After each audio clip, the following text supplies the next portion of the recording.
अस्सलाम वालेकुम। आज की मेरी ये वीडियो किसी की ज़िंदगी पर बीती एक सच्ची और सबक आमोज़ कहानी है।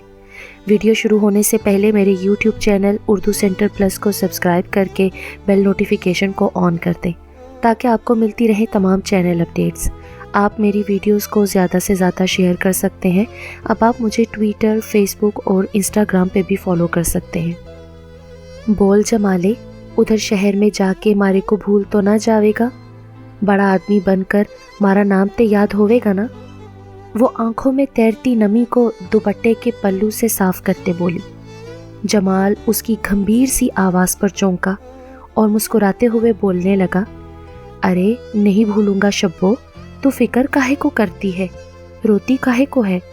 थारे और अम्मा बाबा के वास्ते तो मैं परदेस जा रहा हूँ ताकि अच्छी नौकरी करके 2-4 पैसे कमा सकूं। अब अथरुओं के साथ मुझे रुखसत करेगी? अब चल, रोना बंद कर, झल्ली ना हुए थे। उसकी झील सी आंखों से झलकते मोती चुनते हुए बोला। उसकी हुक्म अदूली करना तो शब्बों ने सीखा ही ना था। जा जमाले, अल्लाह साईं तुझे अपने हिफ्ज़ो अमान में रखे। बोझल सी मुस्कुराहट के साथ बमुश्किल दिल पर पत्थर रखकर वो रुखसत करते हुए बोली। जमाल तो उसके लिए मताए जान था। उसके जाने के बाद खुद को कमरे में कैद करके वो दिल खोल कर रोती थी। उसका रोना बनता भी था। बचपन से लेकर अब तक एक पल भी जमाले के बिना न रहती थी। वही तो था हर दुख में उसका साझा। पर अब तो उसे पूरे 5 साल जमाल दीन की यादों के सहारे तन्हा गुजारने थे। ये ख्याल ही उसके लिए वबाले जान था। 5 साल की थी जब से अपना नाम जमाल दीन के नाम सुनती आ रही थी। गो उसका और जमाल का कोई ख़ास जोड़ न था। वो सांवली सलोनी रंगत और मामूली नैन नकूश वाली जाहिल, और जमाल पिंड का सबसे सोना मुंडा, दराज कद, सुर्ख और सफ़ेद रंगत के साथ वो मर्दाना वजाहत का मुंह बोलता सबूत था। 8 साल की थी जब उसके माँ बाप गुजरे। तब से वो अपने ताया ताई के साथ रह रही थी। जमाल ताया ताई का ही अकलौता पुत्र होने के साथ साथ उसका मंगेतर भी था। ये रिश्ता शबनम यानी शब्बो के अम्मा अब्बा की हयाती में ही तय पाया था। उसे पढ़ने लिखने का शौक था, मगर ताए के घर की मुफलिसी ने हौसले पस्त कर दिए थे। जैसे तैसे हालात से निपटते ताया ने दोनों को 10 जमातें पढ़ा दी। उसके बाद ताए ने ये कह कर के बड़ी सहूलत से उन्हें आगे पढ़ाने से इनकार कर दिया कि वो तालीम का फजूल खर्च मज़ीद बर्दाश्त नहीं कर सकते। घर में बढ़ती हुई गुर्बत को देखकर उन्होंने जमाल को भी अपने साथ दिहाड़ी पर ले जाने का फ़ैसला किया ताकि वो भी 4 पैसे कमा कर घर का चूल्हा जला सके। उसने तो चुप साध ली, पर जमाल ने तो आगे पढ़ने की ज़िद ठान रखी थी। घर में लड़ाई फसाद के बावजूद जब वो टस से मस ना हुआ तो शब्बों को ही अपने दिल के साईं की खातिर कुर्बानी देनी पड़ी। बुझते हुए दिल के साथ पढ़ाई को खैराबाद कह के वो दिन भर चौधरियों के यहाँ काम करती और रात गए तक लोगों के कपड़े सीती रहती, बड़ी खींच तान कर कि वो जमाल की फीस के साथ घर का चूल्हा भी चलाए हुई थी। जिंदगी की उलझनों में खोकर वक्त गुजरने का एहसास तक न हुआ कि जमाल हाथ में 12वीं का रिजल्ट थामे उसके सामने खड़ा था। शब्बो, रे शब्बो, देख, पूरे सूबे में मेरी पहली पोजीशन आई है। अब तू देख अपने दिन कैसे फिरते हैं। उसकी गहरी स्याह चमकदार आंखों में यूं खुमार था गोया कोई महाज फतह करके लौटा हो। वो एक लम्हे के लिए उसकी आंखों में खो गई। ये सब तेरा एहसान है शब्बो मुझ पर। मुझे समझ में नहीं आता मैं तेरा शुक्रिया कैसे अदा करूं। जमाल शब्बो की नाजुक कलाई अपने मजबूत हाथों में थामे हुए बोला, चल झल्ले, मांग हूं मैं तेरी, इतना तो फर्ज बनता है ना मेरा। शुक्र अदा करना है तो मेरे सोने रब का कर जिसने तुझे अपनी मेहरबानियों से नवाजा। एहसान करने वाली मैं कौन होती हूँ? एहसान तो रब करीम करता है, मुझ पर, तुम पर, हम सब पर। उसके एहसानों के आगे बंदे की क्या वक़्त है। और तू फिक्र न कर, जब तू बड़ा आदमी बन जाएगा ना, तब मैं सारा कर्ज सूद समेत वापस लूँगी तुझसे। वो शरारत से हंसते हुए बोली। वो तो चाहती थी कि उसका जमाला उसकी आंखों के सामने रहकर पढ़े, पर जमाल लाहौर में रहकर डॉक्टरी पढ़ना चाहता था। उसकी ख्वाहिश के आगे एक बार फिर वो सर झुका गई। हुकूमत की तरफ से मुकर्रर किए जाने वाला वजीफ़ा इतना ज़रूर था कि वो मेडिकल कॉलेज की फ़ीस भर पाता, बड़ा शहर और बढ़ती महंगाई और असल मसला तो दूसरे खर्चों का था जो जमाल की रातों की नींद उड़ाए हुए था। उसे बेचैन देखकर वो कैसे चैन से बैठ सकती थी। 5 मरले का प्लॉट और उसकी माँ का जेवर ही उसकी कुल जायदाद था। ताए से कहकर उसने अम्मा अब्बा की आखिरी निशानी को भी बेच डाला और सारी रकम लाकर जमाल के हाथ पर धर दी। और कितने एहसान करेगी तू इस नाचीज पर? जमाल का सर शर्म से झुक गया। ना जमाले, ऐसा ना बोल, मारे दिल नू बड़ी तकलीफ होवे है। अगर इतनी ही फिक्र है ना तुझे एहसानों की, जब तू डॉक्टर बन जावे मैनू नवा जेवर बनवा देवी। पर एक बात याद रखी, मेरी दौलत, मेरी जायदाद और मेरा असल जेवर तो तू है जमाले। तुझे तकलीफ में देखकर ये दौलत मुझे कहाँ सुख बख्श सकती है। उसने भीगे हुए लहजे में बिला आखिर हिम्मत करते हुए अपने दिल का राज कह ही डाला। ओ चुप कर जा कमलिए, ना रो। हुन तेरी कांच सी आंखों में उभरते आंसू मेरा सुकून बर्बाद करते हैं। अरे ओ धीरानी, क्यों रो रो के पगली हुई जाती है? मुझे देख, मैंने भी तो अपने कलेजे का टुकड़ा खुद से जुदा किया है ना। तेरे पास तो पूरा पिंड है, पर वहाँ परदेस में मेरा लाल तो तन्हा है।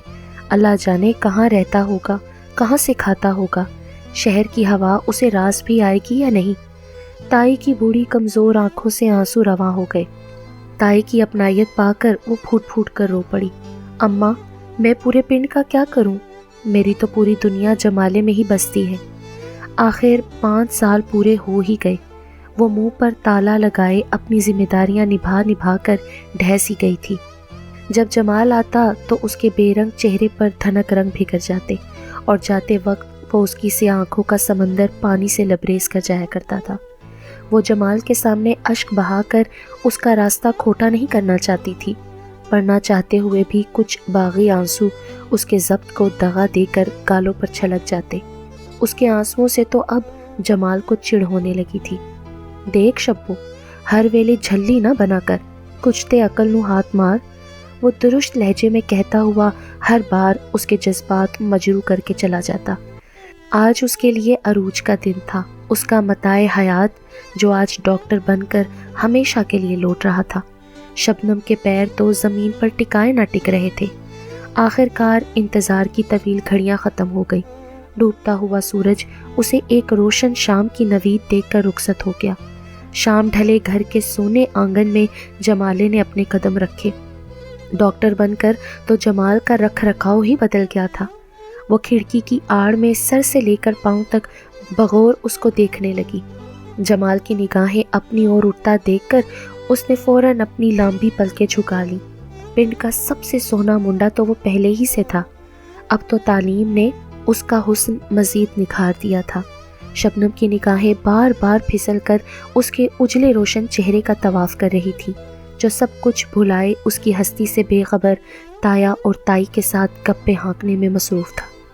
मैं तेरी मंग हूँ जमाल, मैं असलम से ब्याह कैसे रचा लूँ? ताई, तू तो समझा इसे, मेरे दिल ने तो सदा इसको ही चाहा है, अपने सोने रब से इसी का साथ हमेशा मांगा है। मैं अपना आप इसे भुलाकर किसी को कैसे सौंप दूँ? वो रोते हुए इल्तिजाई लहजे में बोली। देख शब्बो, ज़्यादा जज्बाती मत बन। एक बात तो तू भी अच्छी तरह जानती है कि मेरा तेरा कोई मेल नहीं है, ना तालीम से ना शक्लो सूरत से। तेरे साथ ज़माने में चलने से पहले मुझे 100 बार सोचना पड़ेगा। वैसे भी मुझे उधर शहर में एक डॉक्टर नहीं पसंद है और मैं उसी से शादी करूँगा। तू ठहरी गवार और मैं शहरी डॉक्टर। अम्मा, तू ही समझा दे इसे, फालतू में अपना दिमाग ना खपाए। ये बेयकीनी ही बेयकीनी थी जो उसकी धुआं होती आंखों में उमड़ रही थी। लफ्ज़ों के तीर चलाए जा रहे थे। उसे अपने कानों पर यकीन नहीं आ रहा था।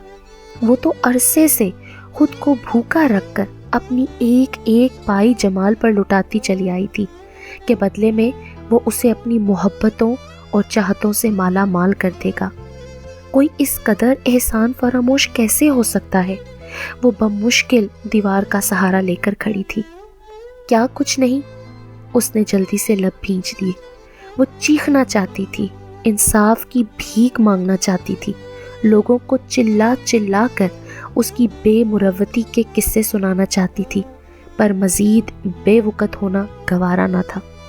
अगली सपहर बड़ी मुश्किल से وہ خود پر ضبط کرتی ہوئی جمال کے پاس آ کر بولی، جا جمالے، کر لے تو بیاہ۔ محبت کے ہاتھوں اندھی ہو کے میں ہی اپنا آپ بھلائے بیٹھی تھی۔ مجھے لگا تھا محبت اوقات نہیں دیکھتی، محبت کی نظروں میں تو اس کی محبت ہی سب سے برتر ہوتی ہے، سب سے حسین ہوتی ہے۔ مجھے میری کوتاہی پر معاف کر دے جمالے۔ وہ اس کے سامنے ہاتھ جوڑتے ہوئے بولی، تو شہر جانا چاہتا ہے نا، جا، اماں ابا کو بھی ساتھ لے جانا چاہتا ہے نا، لے جا، پر اس گھر کا سکون مجھ سے نہ چھین۔